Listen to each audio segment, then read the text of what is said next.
de la Maestría de Investigación Clínica de la Universidad San Martín de Porres. El día de hoy nos va a honrar con su ponencia titulada Avances recientes en el tratamiento del Helicobacter pylori. Adelante, doctor Melchor. Muy buenas tardes con todos los presentes, muy buenas tardes y muchas gracias por la invitación al Colegio 4 al doctor Fabricio Gamarra y a todos los organizadores. Soy el doctor Marco Antonio Melchor, gastroenterólogo de especialidad, y hoy día voy a compartir el tema en avances recientes en el tratamiento del Helicobacter pylori.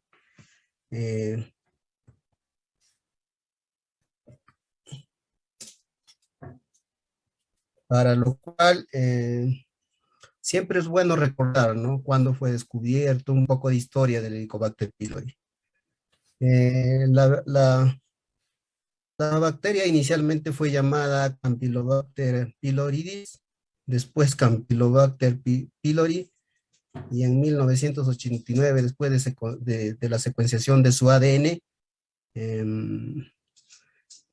se dieron cuenta que no pertenecía a este género, sino más bien al género Campylobacter, y fue así como se determinó finalmente su nombre. El nombre pylori viene del latín pylorus, que significa guardabardera, ¿no? Finalmente viene relacionado al píloro. Recordando un poco, en el año 1979, Robin Warren había ya descubierto esta bacteria, ¿no? Y en investigaciones posteriores, en 1981, Barry Marshall aisló este microorganismo en la mucosa de los estómagos, ¿no? De nosotros los humanos, y fue el primero en cultivarlo. Warren y Marshall inicialmente afirmaron que las úlceras, tanto gástricas, duodenales e incluso la gastritis misma, eran causadas por esta bacteria. En un inicio, ¿no? Dejando atrás ese mito que tenía la mayoría incluso de colegas médicos que pensaban que se debía al estrés, a las comidas picantes, etcétera, ¿no? Luego se reconoció esto, finalmente se reconoció que en realidad se debía, ¿no? A la bacteria en sí. Eh, bueno, posteriormente Marshall y Warren, también ellos mismos, ¿no? Descubrieron que el tratamiento eran a base de antibióticos y bismuto. Y incluso el mismo, uno de ellos, Marshall, hizo el experimento en sí mismo. Se inoculó un cultivo de bacterias de Helicobacter pylori y se hizo el tratamiento y demostró que era lo que ellos planteaban. Finalmente, en el año 2005, fueron galardonados con el Premio Nobel de Medicina, e incluso años anteriores, el 2001, la Organización Mundial de la Salud determinó como carcinógeno gástrico el Helicobacter pylori. Siempre es necesario también saber que la prevalencia del Helicobacter pylori a nivel mundial es muy relativo, ¿no? En relación a las costumbres, a los niveles socioeconómicos, muchos factores, ¿no? Y como podemos ver en esta presentación, hay lugares en los cuales la prevalencia es mayor en comparación a otros lugares, ¿no? Podemos ver que hay estudios como países como limítrofes con el nuestro, como Brasil, Ecuador, en los cuales los niveles son en el promedio del 50-70% de prevalencia. En el Perú, si bien es cierto, hay algunos estudios más realizados por la Universidad Peruano Cayetano Heredia, donde se demuestra la prevalencia de Helicobacter pylori está también por ahí por los 60, 70, incluso hay estudios que manifiestan una prevalencia de hasta el 75%. Entonces, lo que podemos manifestar es que aproximadamente, en conclusión, la mitad de la población mundial es portadora de la bacteria. Su presencia se relaciona de forma directa con el desarrollo de gastritis crónicas, úlceras pépticas, linfoma gástrico mal e incluso desarrollar el cáncer gástrico. Su erradicación está recomendada ya que disminuye los procesos de inflamación activa y la progresión a lesiones precancerosas. Y el tratamiento se basa en una combinación específicamente entre antibióticos y bismuto. En los últimos años las tasas de erradicación han disminuido notablemente debido a diversos factores de elección que más adelante vamos a poder ver, ¿no? De forma más detallada. El Helicobacter pylori, el Helicobacter es una bacteria flagelada microaerófila con forma de hélice gram negativa que es capaz de convertir su forma de espiral a cocoide, lo que se cree que está involucrado en la mejora de supervivencia bacteriana en el microambiente gástrico del huésped. La forma espiral del Helicobacter pylori permite la motilidad exitosa de la bacteria, mientras que la forma cocoide brinda la capacidad de colonizar la capa de la mucosa gástrica, mejorando aún más así la invasividad de la bacteria. Además, este Helicobacter pylori es capaz pues de formar biopelículas, ¿no? Que permiten disminuir su susceptibilidad a antibióticos, lo que lleva a mutaciones de resistencia a los antibióticos y mayores dificultades con la erradicación de esta bacteria. Entonces, como podemos ver nosotros en la presentación, hay muchos factores, ¿no? Para la infestación del Helicobacter pylori en la mucosa gástrica. Los factores de virulencia son esenciales para la supervivencia de esta bacteria en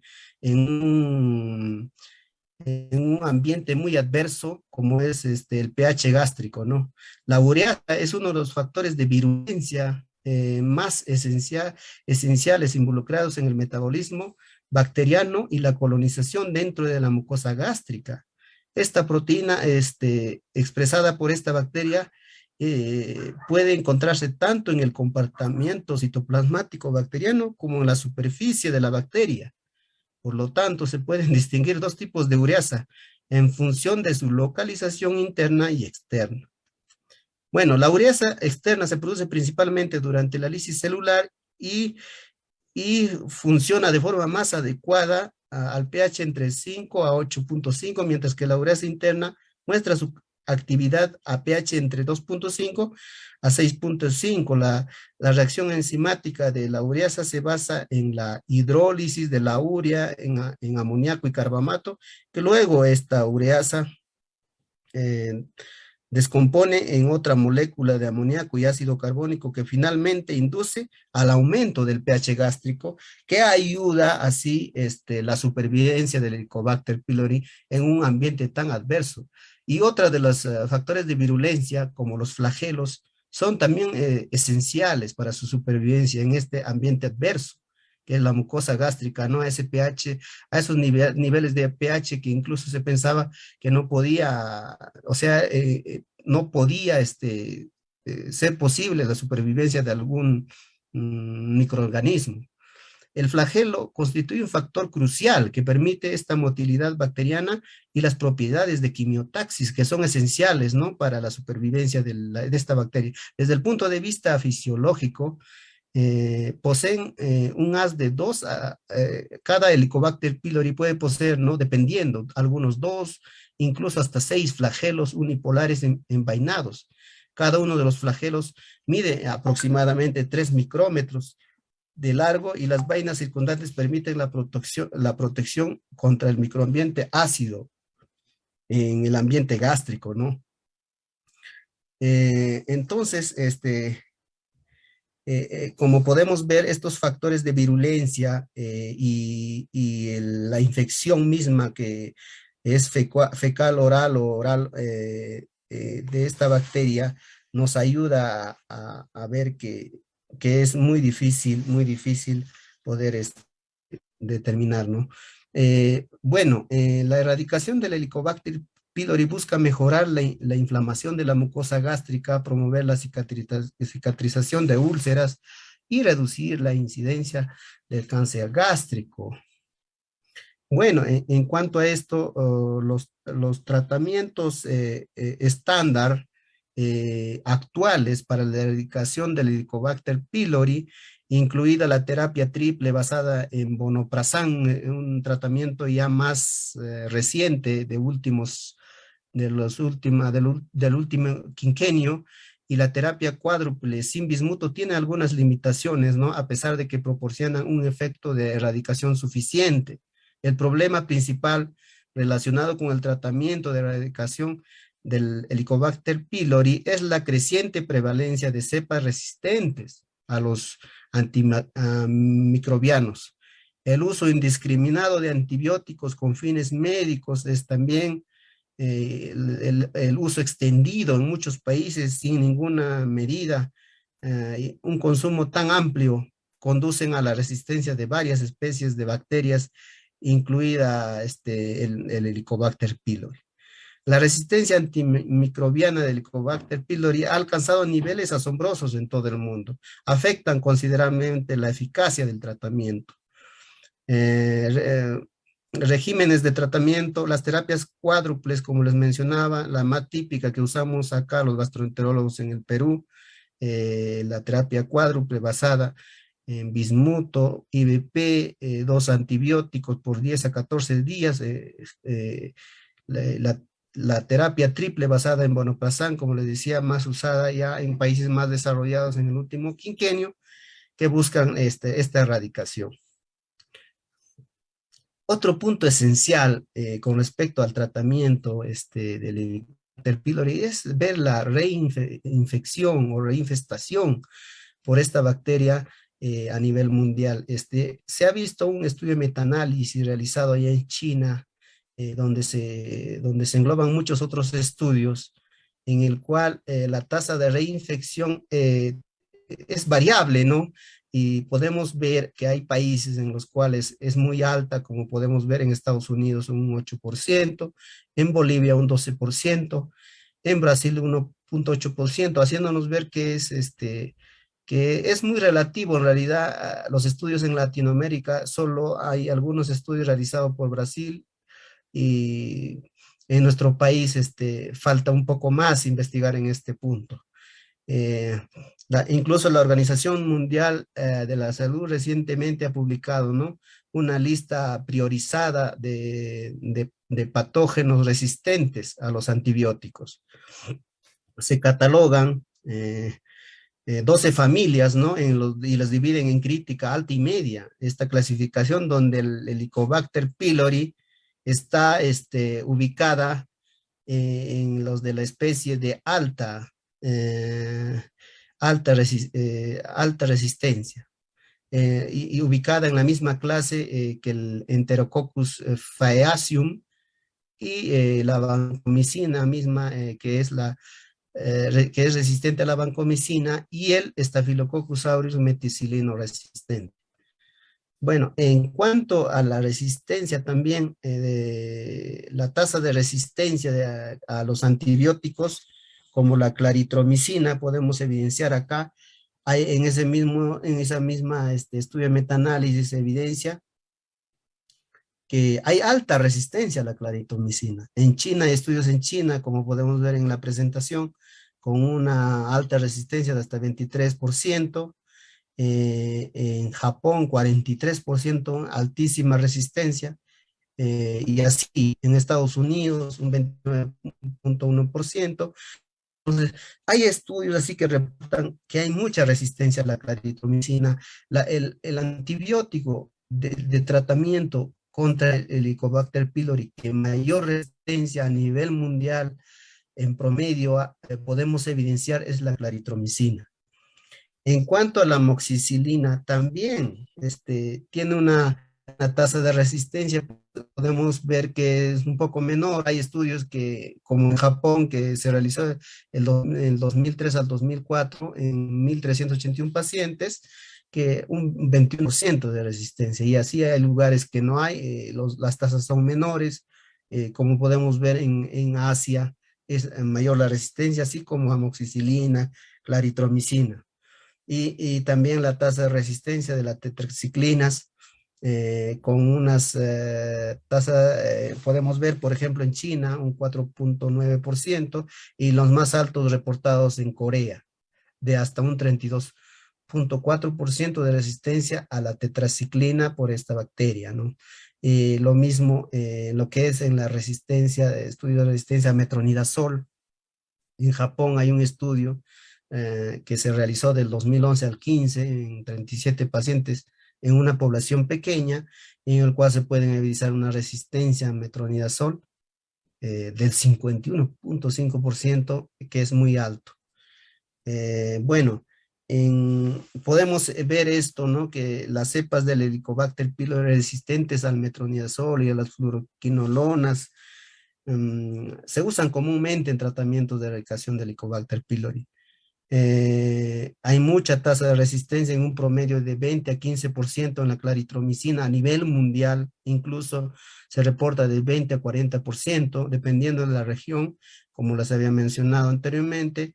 Todos los regímenes de terapia triple o cuádruple utilizados actualmente contienen de dos o hasta tres tipos de antibióticos, ¿no?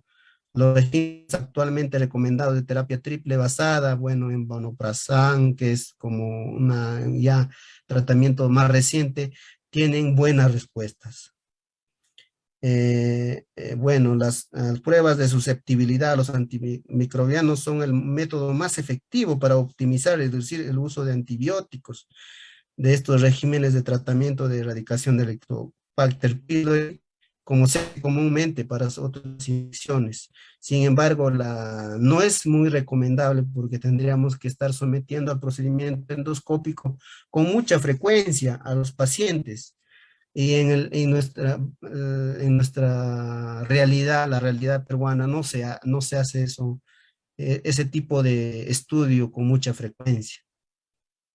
Una práctica clínica de rutina debido a la invasividad, como les mencionaba, de la endoscopía no es dable con nuestra realidad.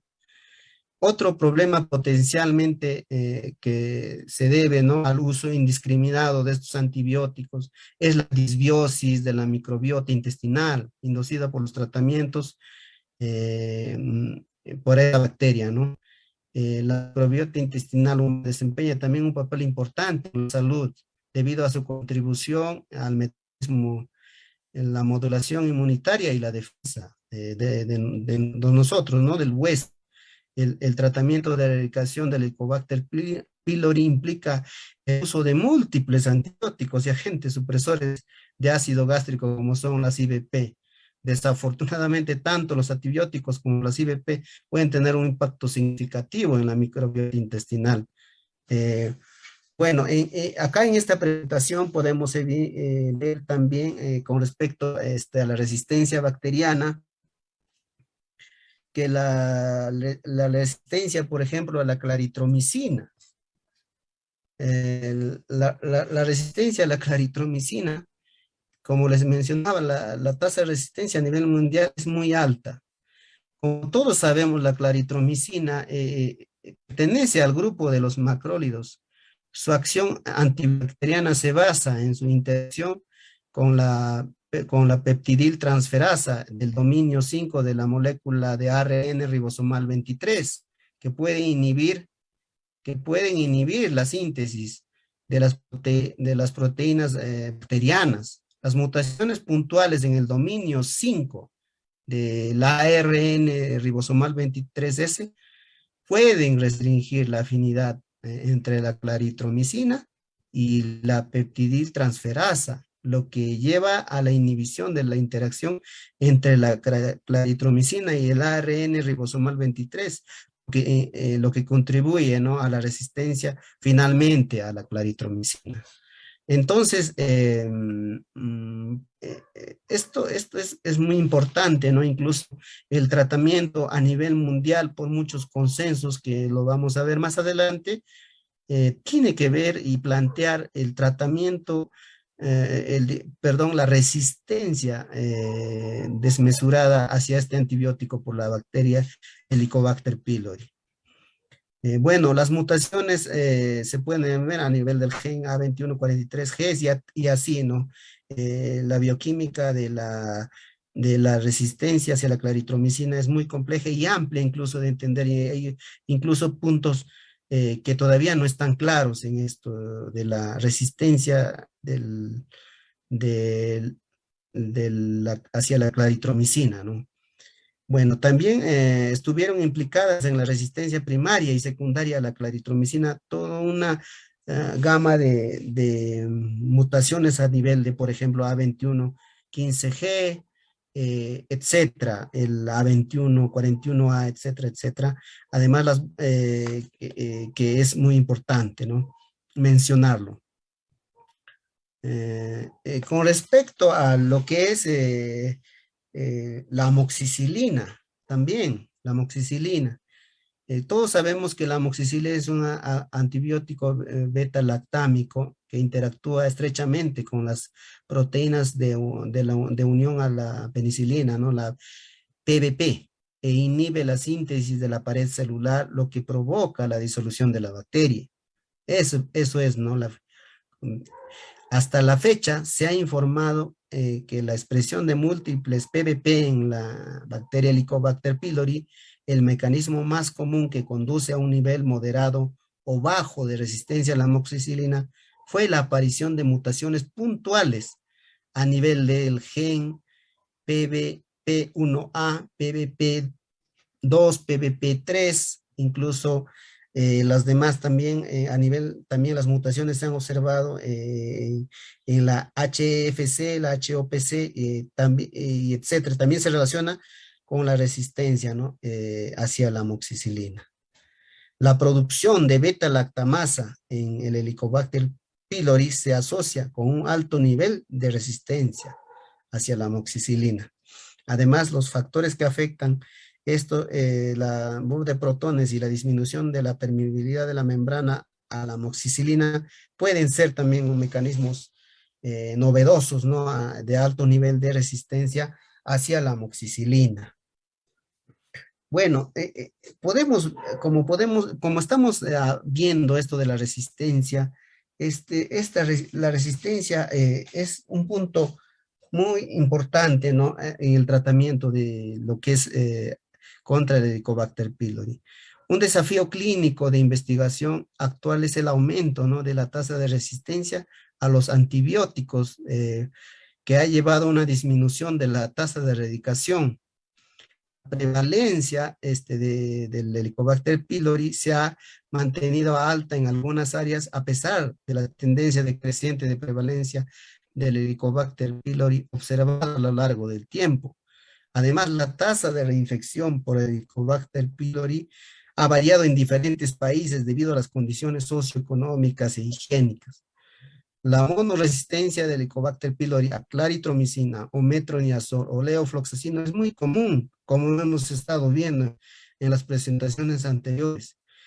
Sin embargo, la prevalencia de resistencia a la amoxicilina y la trexina se han mantenido bajas a lo que se hemos observado en el metronidazol, en la claritromicina, que son todo lo contrario. En la actualidad, las terapias cuádruples que contienen bismuto, como la que usamos actualmente en gastroenterología en el Perú, logran altas tasas de erradicación, ¿no? Las terapias basadas en la susceptibilidad son activas porque pueden evitar el uso de antibióticos de forma innecesaria. Se plantean nuevos regímenes, terapias incluso triples, tienen el medicamento ya no tan novenoso, vonoprazán, terapias duales con vonoprazán. Eso es lo que últimamente se está planteando. Bueno, en esta misma presentación, como podemos observar, también la resistencia al metronidazol. El metronidazol es, como todos podemos recordar, es un nitroimidazol sintético. Se activa a través de y un proceso de transferencia de uno o dos electrones que pueden inducir radicales nitro y superóxido derivados nitrosos de hidroxilamina, lo que lleva a la destrucción de la estructura helicoidal del ADN. Este proceso es particularmente activo en las bacterias anaerobias. Por eso, como sabemos que el metronidazol es bastante usado, ¿no? Como para tratamiento por infección, ¿no? Este tipo de bacterias anaerobias. Las mutaciones a nivel del RDXA, FRXA, FDXB son las que pueden inducir la resistencia de Helicobacter pylori al metronidazol. El Helicobacter pylori mediante el RT-PCR informaron bueno, ¿no? Las cantidades, la habitualidad hacia la resistencia. Aumentaron los niveles de expresión genética de los homólogos de las proteínas de membrana externa.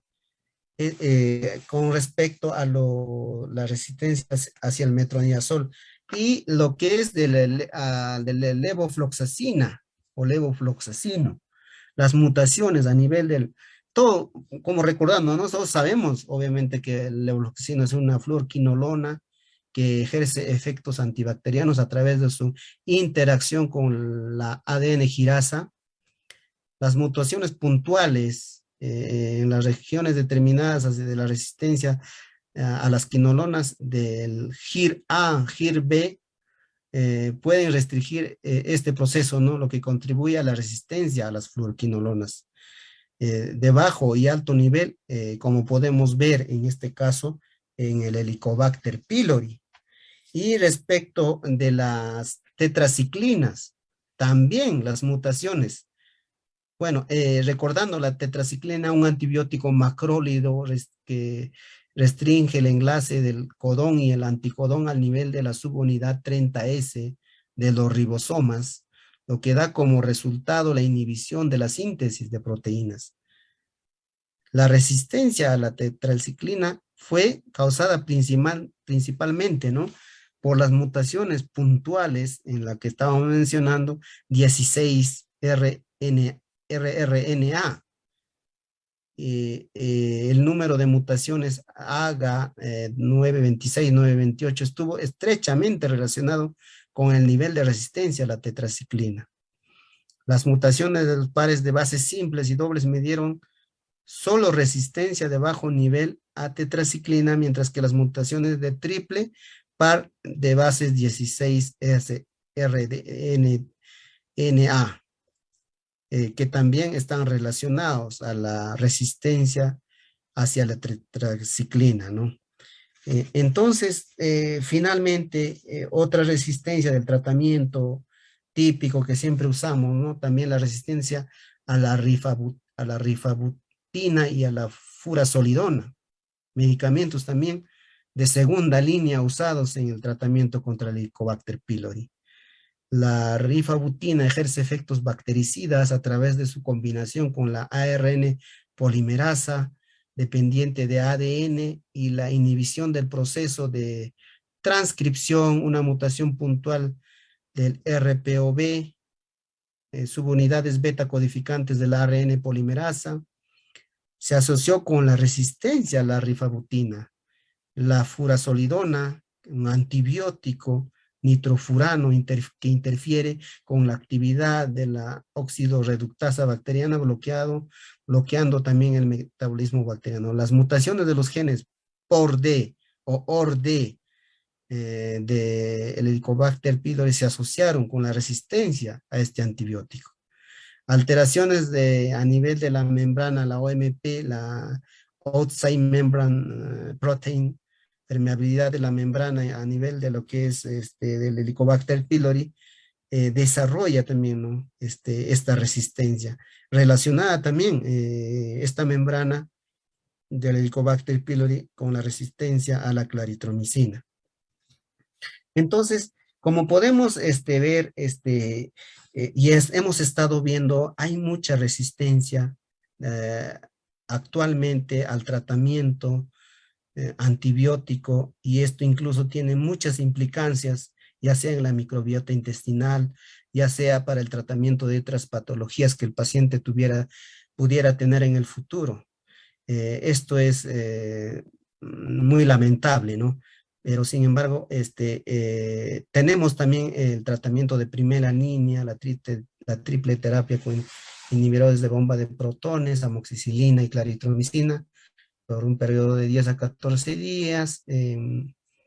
Y en alérgicos a la penicilina se puede usar terapia reemplazando metronidazol y tetraciclina. Mm, acá más voy a presentarles algunos otros regímenes de tratamiento presentados por sociedades a nivel mundial, ¿no? Consenso, por ejemplo, tenemos el consenso de Maastricht-Florence, eh, el cual plantea que viendo, ¿no?, nacionalmente que en todas las áreas del mundo se han estudiado en más de una ocasión tasas crecientes de resistencia a los antibióticos, ya sea, ¿no?, en países de ingresos altos y medios, incluso bajos. Una revisión reciente nos demuestra, ¿no?, que hay una tasa de resistencia, incluso, como les había mencionado antes, muy alta. Por esa tasa de resistencia misma, este consenso, como los demás también vamos a ver, plantean que en áreas de baja resistencia a la claritromicina, vea la resistencia a la claritromicina menor al 15%, plantean el tratamiento triple estándar inicial, primera línea, con inhibidores de bomba de protones, claritromicina más amoxicilina, o inhibidores de bomba de protones más claritromicina y más metronidazol. Todo este tratamiento por 14 días. Y en áreas de alta resistencia, o sea, una resistencia mayor al 15%, la cuádruple terapia con bismutol, inhibidores de bomba de protones, más bismut, más 2 tipos de antibióticos, o concomitante a esto, como terapia rescate, inhibidores de bomba de protones, amoxicilina, más claritromicina, más metronidazol o tinidazol. Podemos ver acá también, hablándonos, en realidad la resistencia de antibióticos en países a nivel, como les mencionaba, es muy alta, ¿no? Incluso las tasas de resistencia están catalogadas de un 30 al 40% a nivel mundial, en especial a la claritromicina. Podemos observar acá en el consenso de Toronto, también plantean otro esquema de tratamiento en el cual en las áreas de baja resistencia a la claritromicina, la terapia triple estándar con IBP más claritromicina más amoxicilina, o IBP más claritromicina más metronidazol, o IBP más amoxicilina más metronidazol por 14 días. Y en áreas con alta incidencia de resistencia al Helicobacter pylori, la cuádruple terapia con bismuto, IBP y tetraciclina más metronidazol, concomitante a este tratamiento como terapia de rescate, la IBP amoxicilina más claritromicina más metronidazol.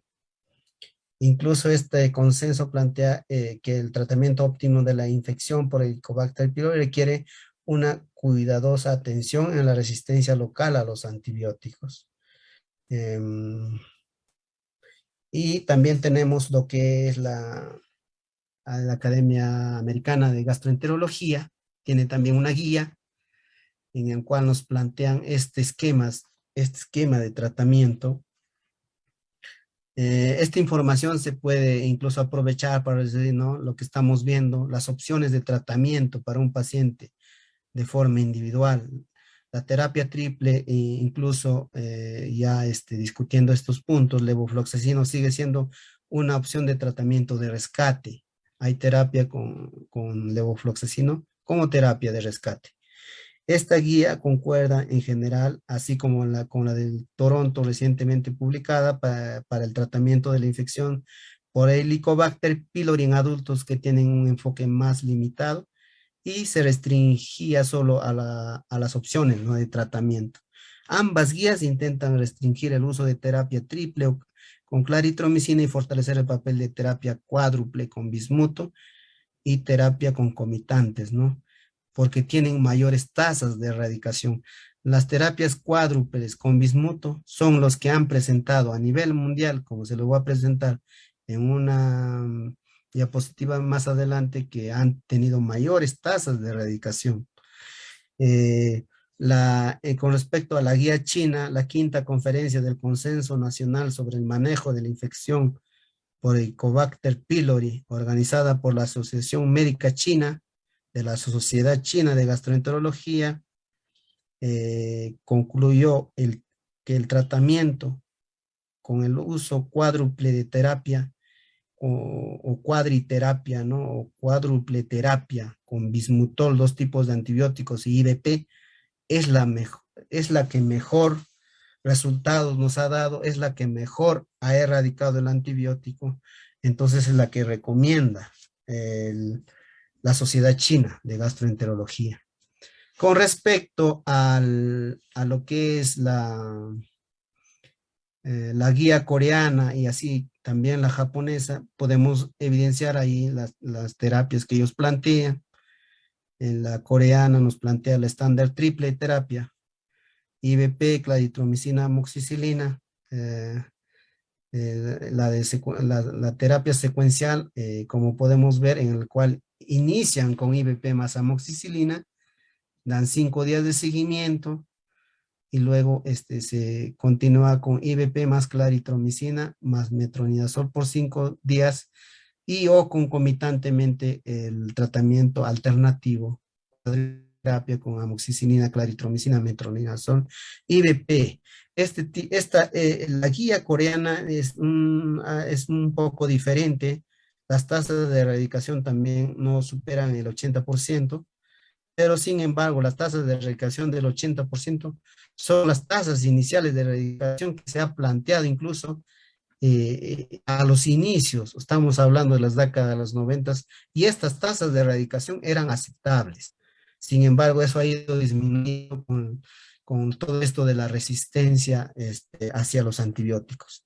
Y la guía japonesa, también podemos ver el estándar con vonoprazan, triple terapia, e incluso hay otra terapia que es la duoterapia amoxicilina vonoprazan, que vamos a verlo más adelante. Bueno, lo que es los estudios de Japón y Corea siguen recomendando, ¿no?, la terapia triple estándar que contiene claritromicina con tratamiento de primera línea. Las directrices coreanas recomiendan una duración del tratamiento más prolongado, 14 días, e incluso si vamos a usar la terapia secuencial, podemos reducir este tratamiento a 10 días. Japón se lanzó un nuevo supresor, ¿no?, lo que estábamos hablando, vonoprazan, es algo nuevo, de uso reciente, que se puede usar con la amoxicilina y o claritromicina. Logra tasas de éxito de erradicación notables. Según los informes, este régimen como tratamiento de primera línea proporciona tasas de erradicación incluso del 89 al 93% en su primer ensayo controlado aleatorio de esta guía, ¿no? Se logró una tasa de erradicación mayor al 80%. Entonces, podemos evidenciar estas guías, y acá tenemos incluso un tratamiento, un cuadro general de múltiples terapias que se pueden usar, ¿no? Tenemos la de mayor tasa de erradicación, es la que podemos usar con IBP, amoxicilina, claritromicina, metronidazol, una tasa de erradicación incluso mayor al 96%. Y el vonoprazan, como tratamiento reciente, podemos ver en las dos últimas casillas a vonoprazan, amoxicilina y claritromicina, triple terapia por 7 días con una tasa de erradicación hasta el 90%, que es aceptable, ¿no? Podemos ver intención de tratamiento y tratamiento por protocolo. Y el tratamiento por protocolo hasta el 90% de tasas de erradicación. Y en el vonoprazán, amoxicilina, la doble terapia de vonoprazán y amoxicilina tiene una tasa aceptable de erradicación de hasta el 87%.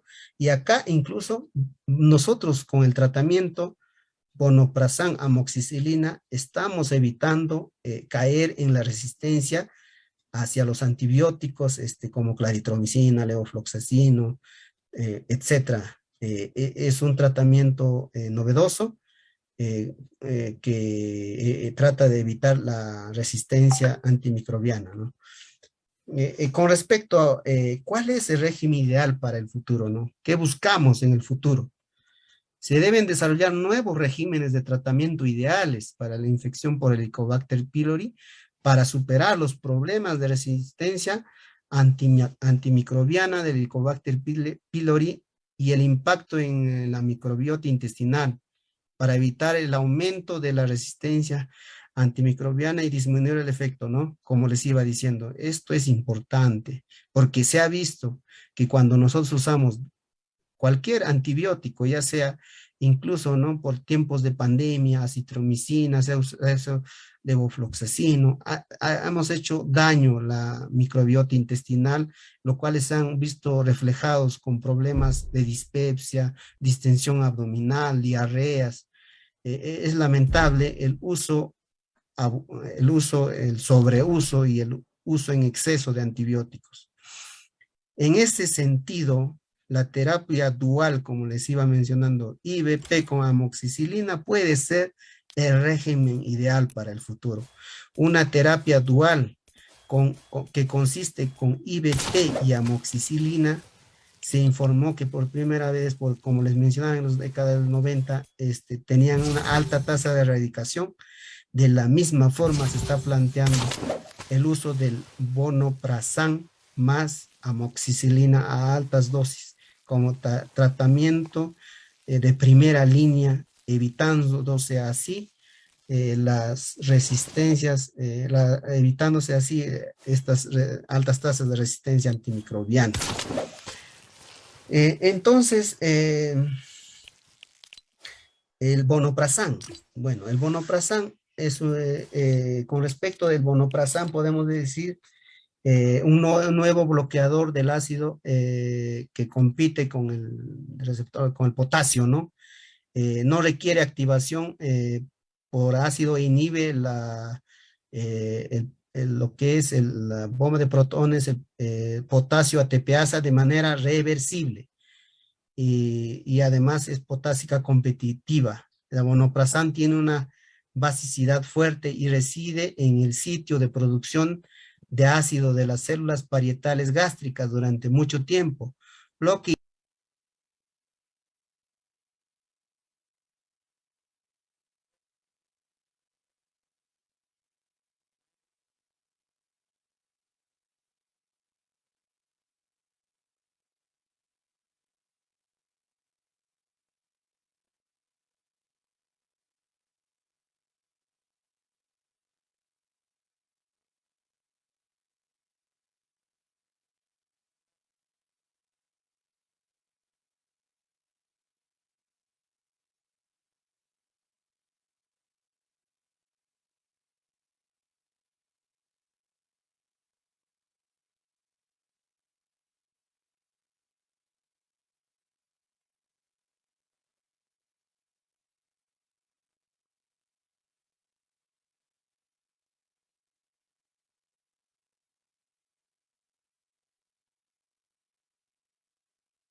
Preguntas, doctor.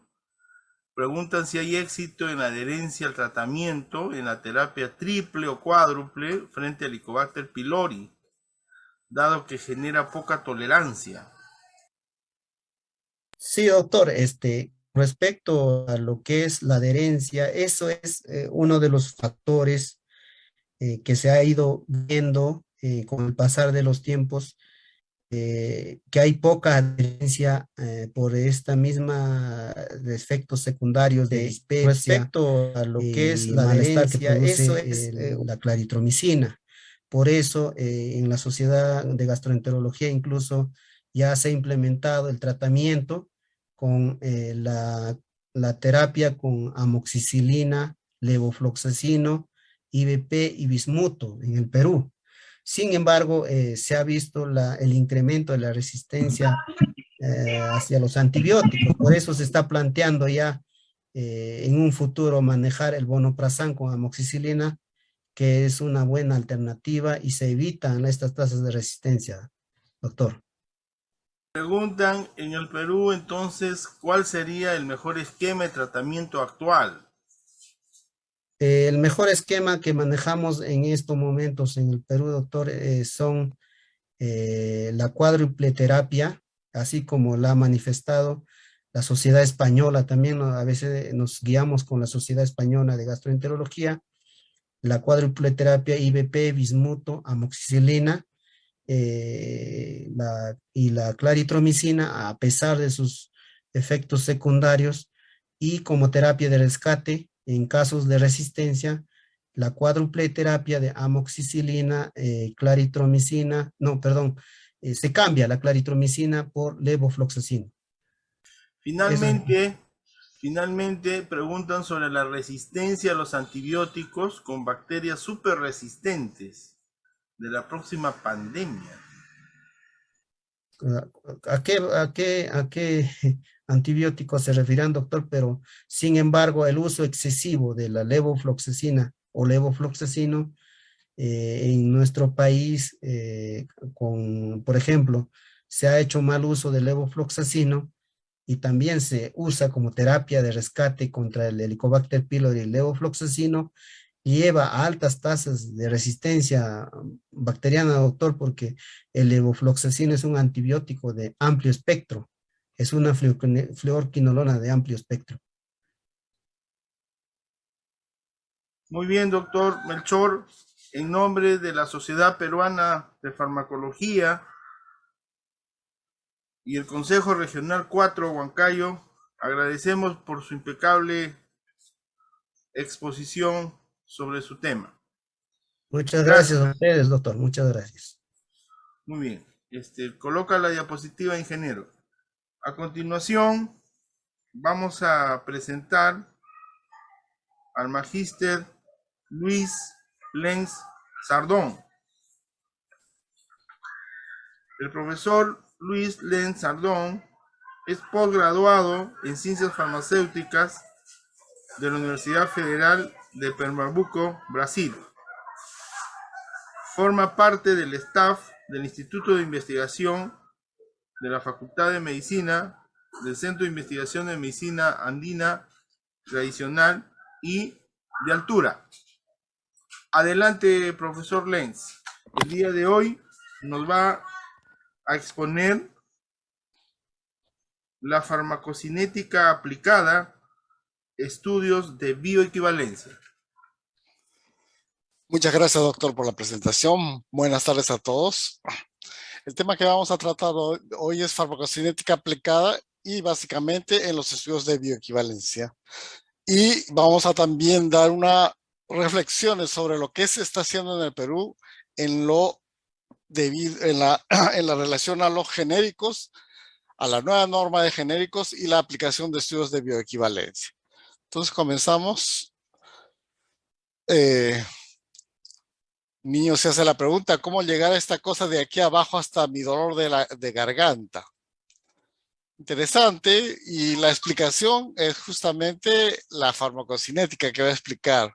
Pero explicarle a un niño sobre farmacocinética no es tan simple. Entonces, sabemos que los dos grandes campos en que se divide la farmacología es la farmacocinética y la farmacodinamia. La farmacocinética, por lo general, es lo que el cuerpo hace a una droga, la acción del cuerpo sobre la droga, y la farmacodinamia es lo que la droga hace al cuerpo. La farmacocinética se basa en las medidas de absorción, distribución, metabolismo y eliminación de las drogas. Y la medida principal es la biodisponibilidad de la droga en el organismo, que va a generar el efecto farmacodinámico, ¿no?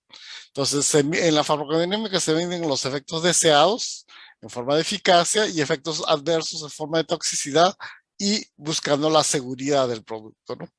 Entonces, la farmacocinética estudia el curso en el tiempo de un medicamento introducido en un organismo vivo. En consecuencia, observa la cinética de absorción, distribución, metabolismo y excreción en el hombre y los animales.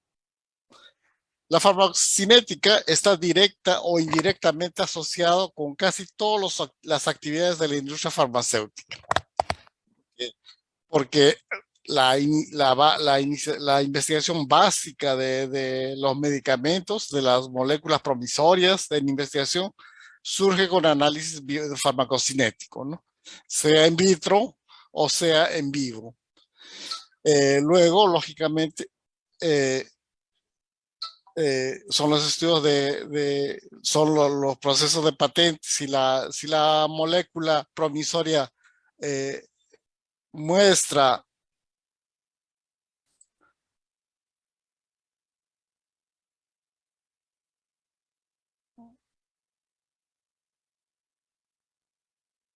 son los procesos de patentes. Si la molécula promisoria muestra tener las capacidades curativas o tener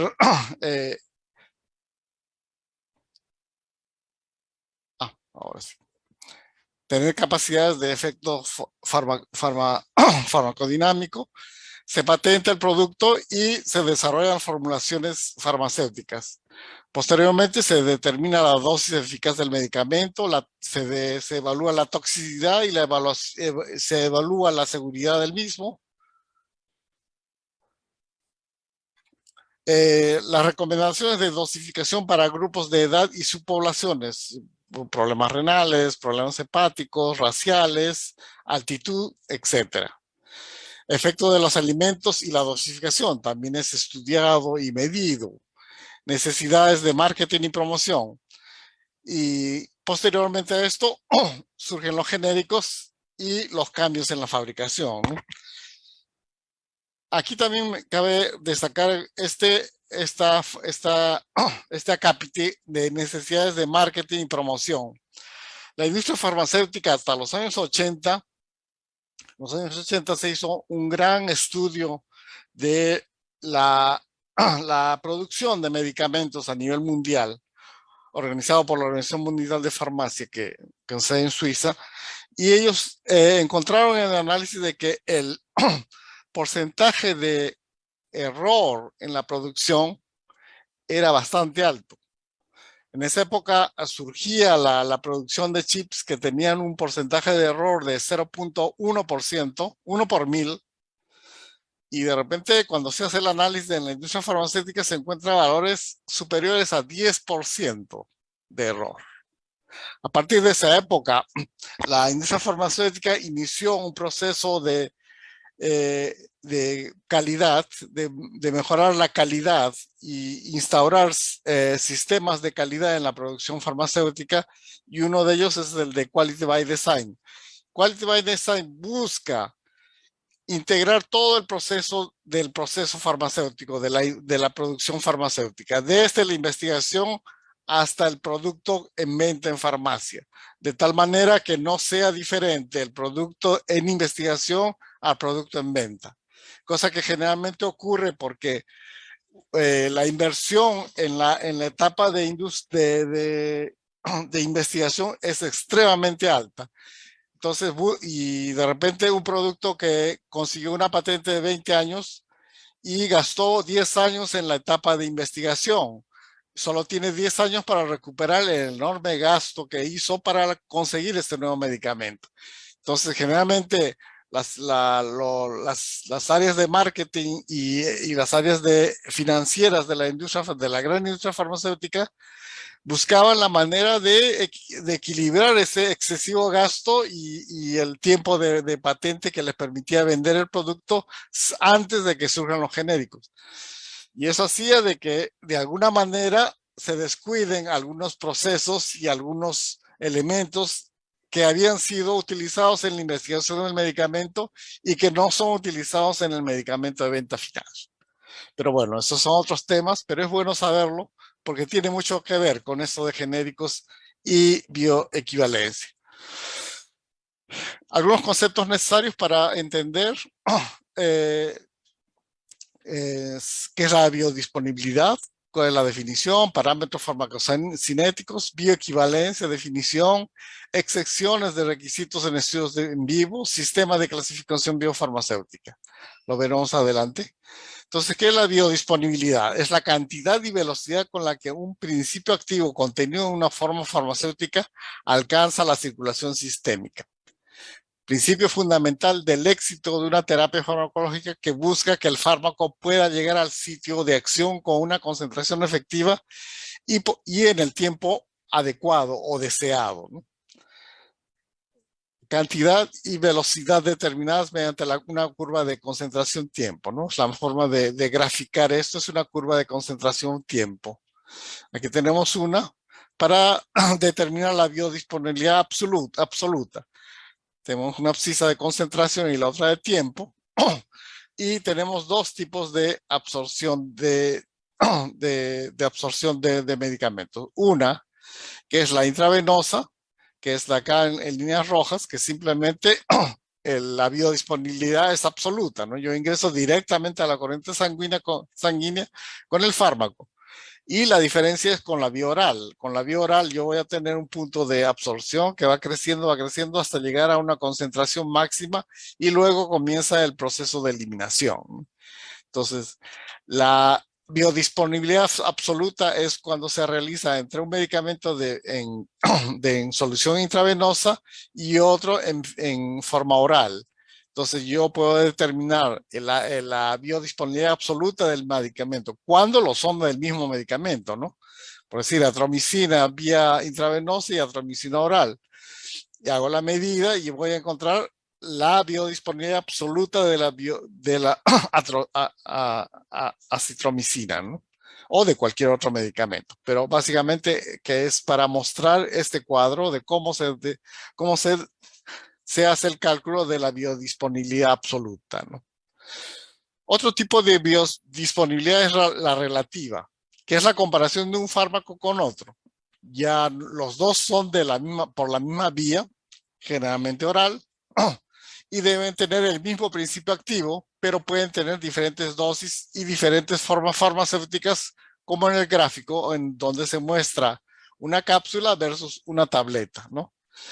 O semejantes en el caso de los utilizados en los estudios de bioequivalencia, ¿no? El estudio de bioequivalencia es en sí una biodisponibilidad relativa, porque voy a comparar un medicamento de referencia y el medicamento test va a ser el medicamento que está buscando tener la autorización de venta por el órgano de control. Entonces, en este caso, por ejemplo, tenemos una cápsula y una tableta, que es otro proceso que es se hace de manera común en la industria farmacéutica, ¿no?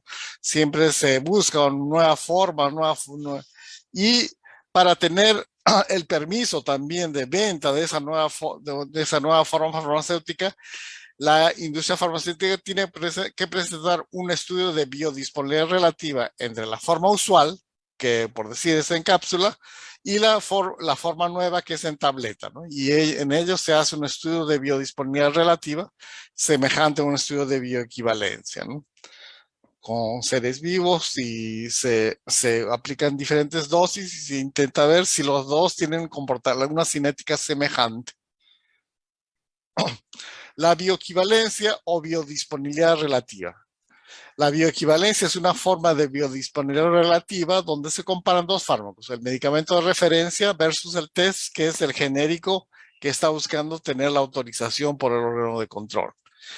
Es un término utilizado en farmacocinética para evaluar comparativamente la equivalencia terapéutica en vivo entre dos medicamentos y para esto los dos deben tener el mismo principio activo, la misma dosis y la misma presentación. Si es cápsula, las dos tienen que ser cápsulas. Si la dosis es de 500, las dos tienen que ser de 500 y el mismo principio activo, ¿no? En algunos casos, la dosis puede ser diferente. Puede ser una de 250 y una de 500. Y para equilibrar, el sujeto de investigación va a tomar dos unidades de la de 250 para luego tomar una unidad de la de 500 para poder tener el análisis de manera semejante, ¿no? Porque si no, no habría forma de hacer el análisis. Una dosis de 250 con una de 500 no habría ninguna forma de encontrar la bioequivalencia entre estos dos elementos, ¿no? Vamos a ver un poco sobre los parámetros farmacocinéticos evaluados en un estudio de bioequivalencia. Básicamente son el área bajo la curva, el Cmax, son los dos principales. Pero algunas veces el órgano de control puede pedir que indiquen también la relación entre los Tmax, tanto del medicamento de referencia como el medicamento de test, o el tiempo de media vida. Pero básicamente son el Cmax y el área bajo la curva, que son los elementos que van a determinar la biodisponibilidad y van a determinar la bioequivalencia entre los dos medicamentos, los medicamentos en comparación. El Cmax es la concentración máxima, representa la concentración plasmática máxima alcanzada luego de la administración extravascular de un fármaco y está relacionada con la cantidad de fármaco absorbido en tiempo, en una unidad de tiempo, ¿no? El Tmax es el tiempo en la que se alcanza la concentración máxima del fármaco en el plasma. El tiempo de media vida o tiempo de semivida o vida media de eliminación. Es un parámetro que tiene varios nombres. Es el tiempo necesario para eliminar 50% del fármaco del organismo. Existen dos tipos de tiempos de media vida. El tiempo de media vida de distribución, cuando los niveles plasmáticos caen a la mitad de lo que estaban en equilibrio debido a la distribución y o almacenamiento en los tejidos del cuerpo. Algunos fármacos que sufren mucho este tipo de tiempo de media de distribución, otros simplemente no son percibidos.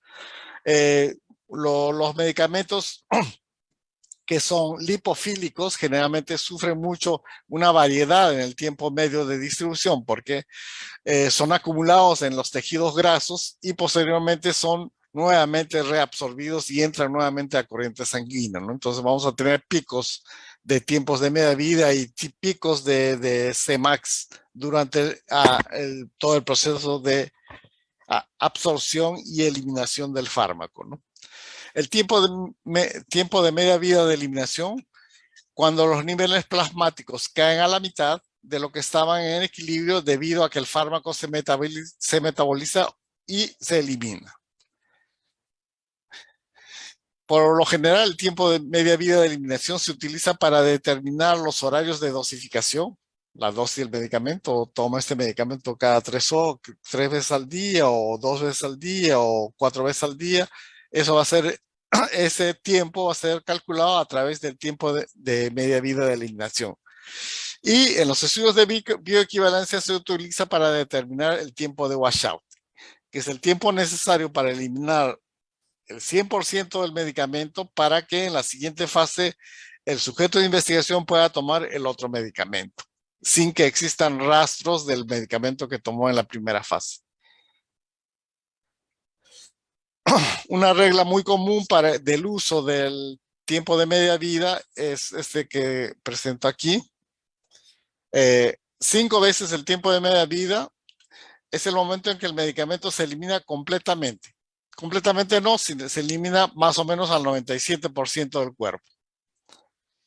Con un tiempo de media vida se elimina 50%, con 2 tiempos de media vida se elimina 75%, y estos valores me van a servir para calcular la dosis del medicamento al paciente y me van a calcular para determinar el tiempo de washout en los estudios de bioequivalencia, ¿no?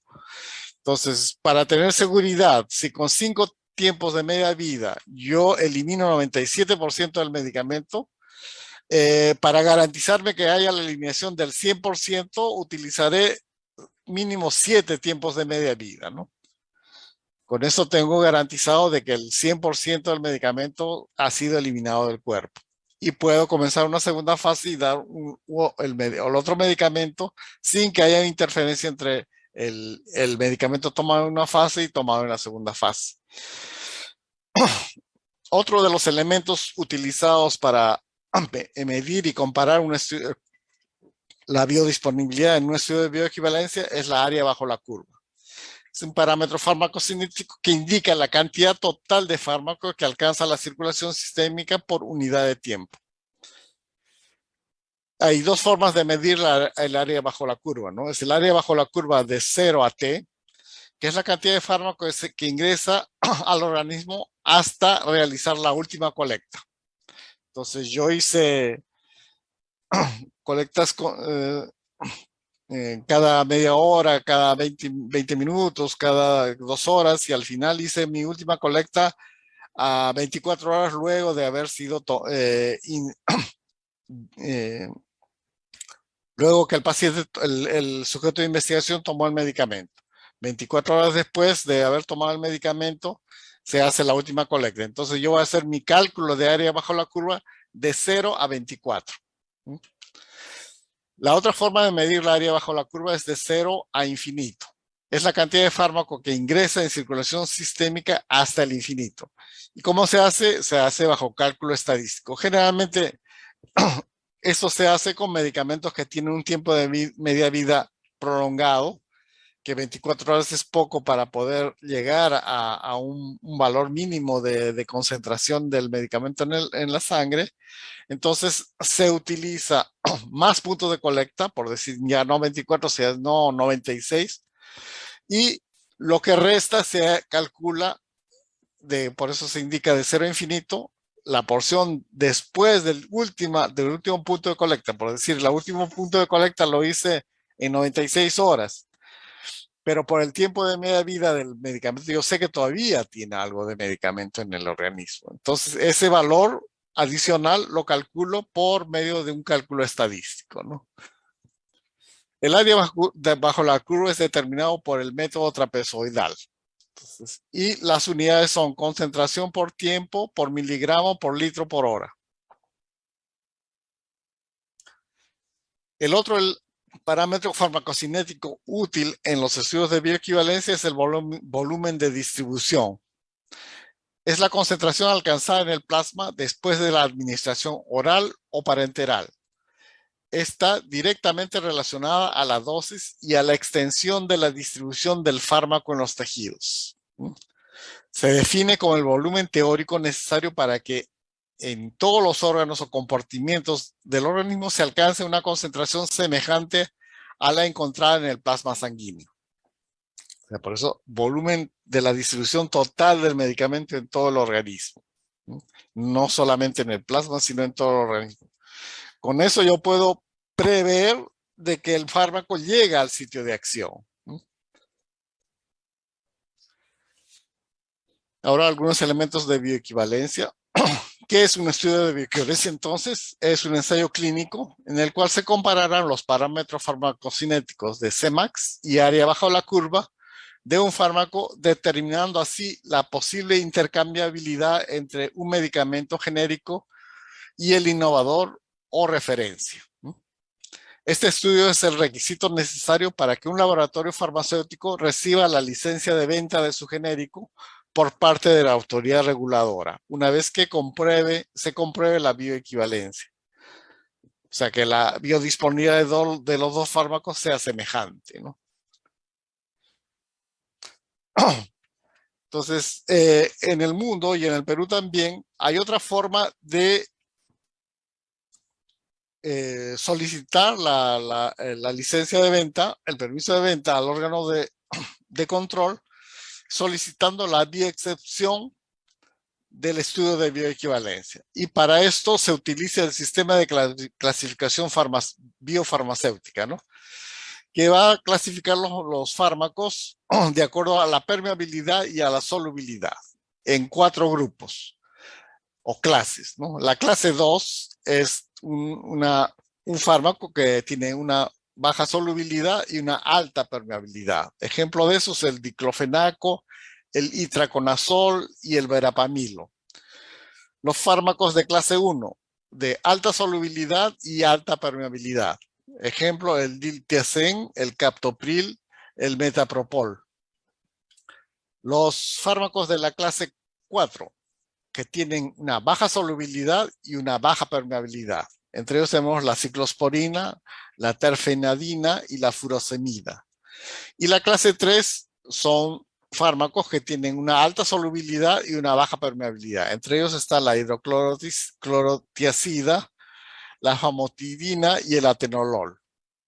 Entonces, el sistema de clasificación farmacéutica va a clasificar los fármacos de acuerdo a su permeabilidad y solubilidad. Entonces, los fármacos que hacen parte de la clase 1 y hacen parte de la clase 3, o sea, fármacos de la clase 1 que tienen alta solubilidad y alta permeabilidad, y los de clase 3 que tienen alta solubilidad y baja permeabilidad, pueden la industria farmacéutica que quiere solicitar el permiso de venta de su genérico puede solicitar la excepción al estudio de bioequivalencia si su fármaco está incluido en esta clase, o clase 1 o clase 3. Y hay algunos medicamentos de la clase 2 que también por ciertas características basadas en la acidez del producto que podrían entrar y solicitar la bioexcepción, ¿no? Entonces, algunos fármacos son exceptuados de realizar la bioequivalencia, a esto se llama bioexención. Para estos productos, demostrar la intercambiabilidad para demostrar la intercambiabilidad, solo deben realizar una prueba in vitro, que se llama equivalencia farmacéutica y un perfil de disolución. La equivalencia farmacéutica es básicamente un estudio de determinar si realmente dentro del fármaco que va a ser el genérico tiene el mismo principio activo o el mismo IFA que tiene el medicamento de referencia, y si los dos están dentro de una dosificación semejante, ¿no? Creo que sea un mínimo más o menos 3% entre los dos, que puede haber una pérdida de proceso de solubilidad y todo más, y se acepta que haya una variación más o menos 3%. Además de esto, se hace un perfil de disolución semejando los diferentes áreas por donde el medicamento pasa en el organismo. Entonces, el estómago con pH alto, con un pH bajo, el intestino con 2 o 3 tipos de pH diferenciados, y se compara la solubilidad en esos pHs, ¿no? Si los dos se encuentran dentro de los parámetros semejantes, se acepta que son intercambiables sin necesidad de hacer bioequivalencia, solo haciendo la equivalencia farmacéutica y perfil de disolución, que son hechos en vitro, son pruebas en vitro de laboratorio y que no es necesario utilizar sujetos de investigación. ¿Qué es un medicamento genérico? Entonces, es una copia de un medicamento innovador ya comercializado y cuya patente haya caducado. Entonces, la defensa que tiene el laboratorio que genera un innovador es el tiempo de patente, y es la patente. Terminada la patente, cualquier laboratorio puede realizar el genérico de ese medicamento. Un medicamento genérico debe garantizar el mismo ingrediente farmacéutico activo o IFA o principio activo, la misma dosificación y la misma vía de administración que el medicamento de referencia. Requisitos. Un medicamento genérico debe actuar de la misma manera y proporcionar el mismo beneficio clínico que el medicamento innovador. Si demuestra bioequivalencia, o sea que esto garantiza la intercambiabilidad y puede ser intercambiado por un medicamento innovador o viceversa. Entonces, si mi medicamento genérico pasa el estudio de bioequivalencia y demuestra que es bioequivalente con el medicamento de referencia, el órgano de control le da el permiso de venta y garantiza la intercambiabilidad del medicamento. Entonces, ustedes los médicos pueden recetar el medicamento genérico o el medicamento de marca y puede haber un intercambio de los dos sin ningún problema. El estudio de bioequivalencia va a garantizar esa intercambiabilidad al demostrar de que la biodisponibilidad de los dos es semejante, ¿no?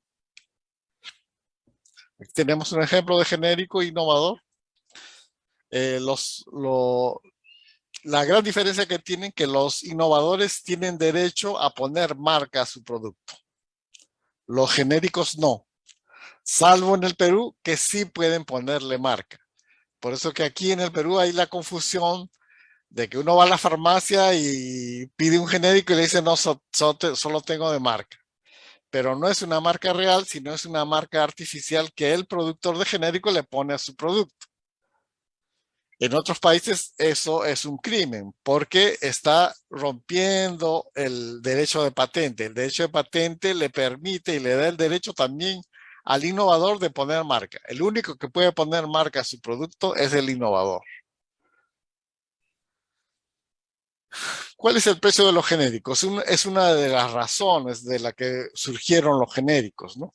La Organización Mundial de la Salud recomienda que el precio de un medicamento genérico debe ser 20% del original, debido a que para su desarrollo no fueron necesarios estudios preclínicos ni clínicos, que ya los desarrolló el medicamento innovador y son extremadamente caros, ¿no?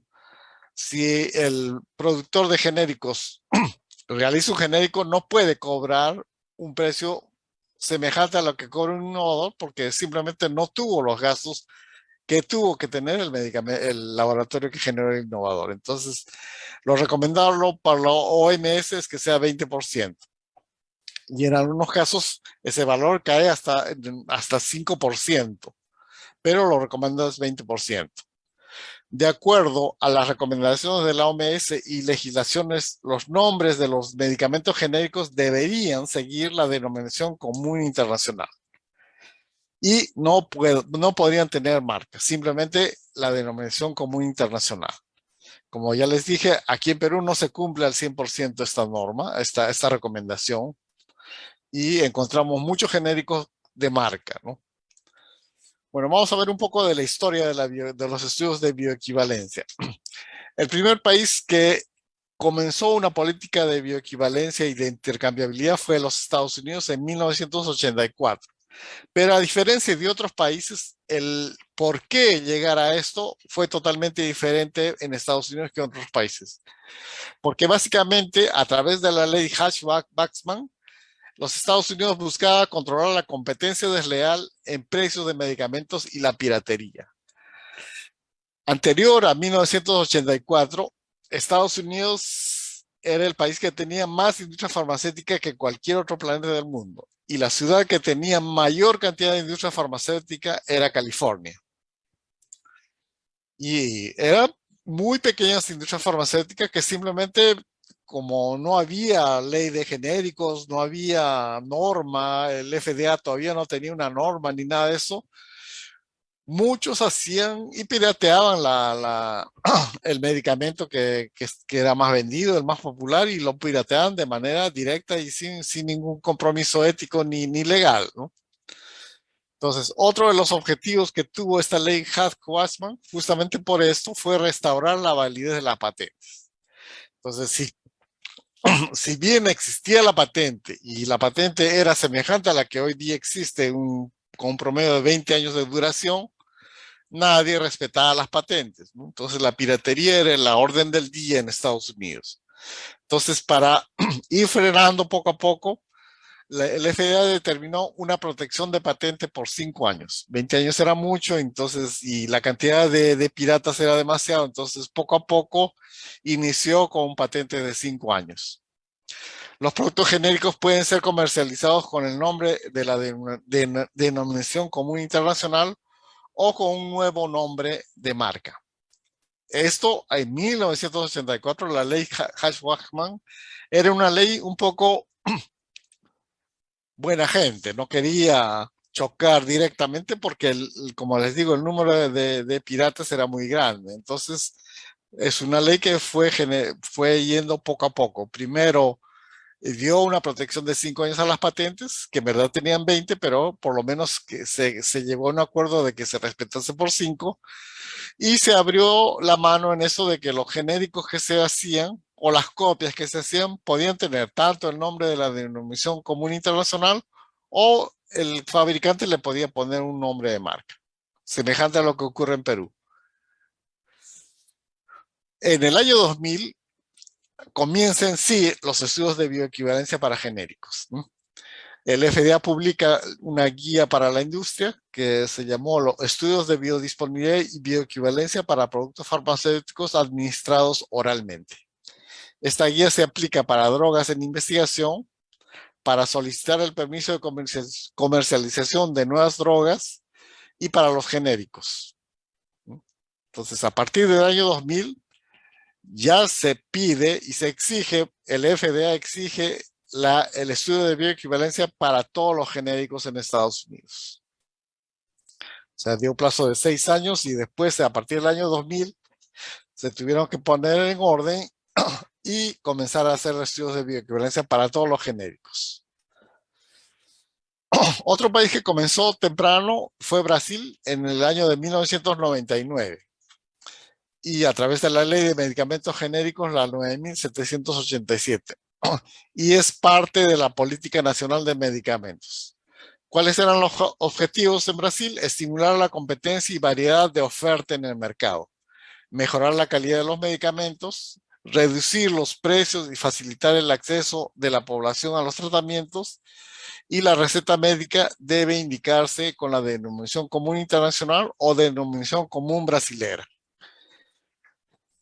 La resolución número 41 de abril del 2000 establece los criterios para la aceptación de unidades que realizan ensayos de equivalencia farmacéutica, biodisponibilidad y bioequivalencia en medicamentos. Los primeros estudios de bioequivalencia en Brasil se realizaron en el año 2000. Pero hubo un otro elemento que hizo que Brasil se interese por la legislación en medicamentos genéricos. Si ustedes recuerdan, en los años 80 surgió el SIDA y el Brasil fue uno de los países muy castigados con esta enfermedad, ¿no? Y básicamente habían los medicamentos retrovirales que venían importados y eran bastante caros. Y el gobierno tenía que comprarlo y distribuir gratuitamente a la población. Para esa época, junto con Sudáfrica, el Brasil solicitó el derecho a quiebra de patente por ser un medicamento de alta necesidad pública. Y sumó a esto a la ley de medicamentos genéricos. Entonces el Brasil pudo hacer los primeros genéricos de retrovirales a partir del año 2002. Fue el primer país en hacer genéricos bioequivalentes de antirretrovirales. Los medicamentos con autorización de venta por el órgano de control, que en Brasil se llama Anvisa, son los medicamentos innovadores, o sea, los nuevos, los medicamentos similares, hasta el año 2014. A partir del año 2014, los similares mantienen el nombre, pero tienen que hacer estudio de bioequivalencia y van a tener el mismo trato que los medicamentos genéricos intercambiables. Y a partir del año 2014 no se pueden hacer más similares, ¿no? Similares en el Brasil era de alguna forma de piratería o algunos laboratorios bastante grandes que hay en Brasil que compraban el derecho de fabricación al productor del medicamento innovador, ¿no? Entonces les da eso en el contrato que hacían con la industria innovadora.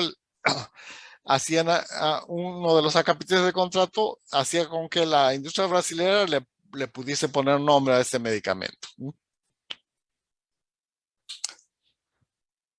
Otra cosa interesante que tienen los genéricos en Brasil es que todos los genéricos se venden con este embalaje. No hay embalaje diferenciado para el genérico según el laboratorio, sino todos los laboratorios tienen que producir el medicamento y embalarlo en este tipo de embalaje, que tiene el nombre genérico, que es la denominación común internacional, pero en el caso de Brasil es la denominación común brasilera, el nombre del medicamento genérico en el medio del embalaje, en estos colores, para ser presentado, ser reconocido fácilmente. El nombre de la denominación común en la parte superior, el dosis, y en la parte posterior, en negrita y chiquito, aparece el nombre del laboratorio fabricante y el responsable técnico, lógicamente, ¿no? Pero todos los medicamentos genéricos son en este embalaje. En Argentina comenzó en 2002 y se llamó la Ley de Promoción de Utilización de Medicamentos por su nombre genérico. Ley 25649 del año 2002, septiembre de 2002. Esta ley tiene como objeto la defensa del consumidor de medicamentos y drogas farmacéuticas. Entonces hay interés de controlar la calidad de los medicamentos. La libertad de prescripción y de dispensa está garantizada por la elección del principio activo y no sobre las especialidades de referencia o de marca. Entonces, si ya tengo un genérico que ha hecho estudio de bioequivalencia, es intercambiable. Entonces, la elección del principio activo o la especialidad es libre del usuario, ¿no? Del paciente. ¿Cuáles son los medicamentos con autorización de venta por ANMAT, que es el órgano de control de medicamentos de Argentina? Los medicamentos innovadores, lógicamente, las licencias o medicamentos similares autorizados por el laboratorio innovador. Esto permanece. Medicamentos copia, multimarca o similares. Y medicamentos genéricos intercambiables. Estos medicamentos copia y multimarca o similares tienen plazo de utilización hasta el año 2025, me parece. O sea, falta poco para que acabe estos medicamentos copia, multimarca y similares en Argentina. Al final, como en Brasil, todos estos van a ser medicamentos genéricos intercambiables. Y esta es la presentación de los medicamentos genéricos en Argentina. Cada laboratorio usa la caja, el embalaje que haya más conveniente para ellos, pero tienen este logo de GI, genérico intercambiable, que tienen el derecho a utilizar si hicieron el estudio de bioequivalencia, ¿no?